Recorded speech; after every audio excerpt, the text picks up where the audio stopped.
A large number of people displaced by the conflict in Sudan have been fleeing Khartoum and going to Al Jazeera state located in the east-central region of the country.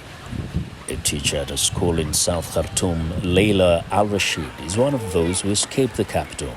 She says she was forced to seek shelter in Wad Madani camp, the capital of Al Jazeera state, due to relentless bombing in Khartoum. Al-Rashid now lives here with her niece, who gave birth in the camp. The current situation is completely unstable. We've been suffering due to the insecurity since the beginning of the war, and now we're living in a very difficult living situation. Everything is gone now. We're suffering greatly from the disaster. We don't know what to do.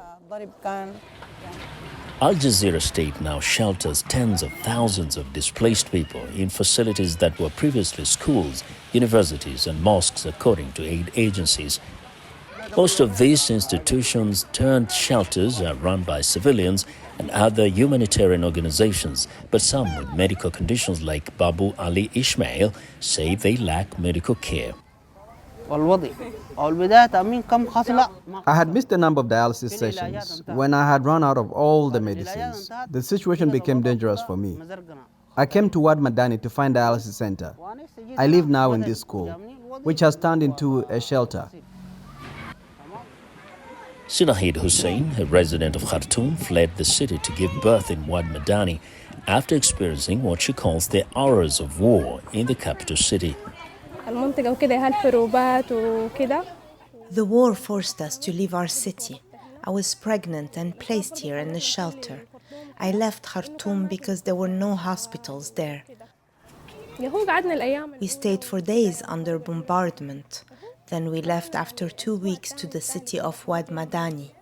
Here, I receive full care from the officials of the center, and they provide me with a doctor's appointment. Humanitarian organizations and civilian volunteers running the temporary shelters say they face shortages in supplies. One camp supervisor, Abdallah Hamad Al-Nin, says their operation is mainly funded by donations from residents in the area. We receive aid through the efforts of citizens and some organizations to provide the camp's needs like flour, rice and oil. We have a warehouse to store supplies and we have a large kitchen to prepare food for families, some of whom help us in cooking. We also desperately need medicines because we have a large number of diabetics and blood pressure patients, in addition to cancer patients and pregnant women who need special medicine. In the meantime, displaced people hope some semblance of peace will return to Sudan and relieve their current predicament. For Sidahmed Ibraheem in Al Jazeera state in Sudan, Vincent Makori, VOA News.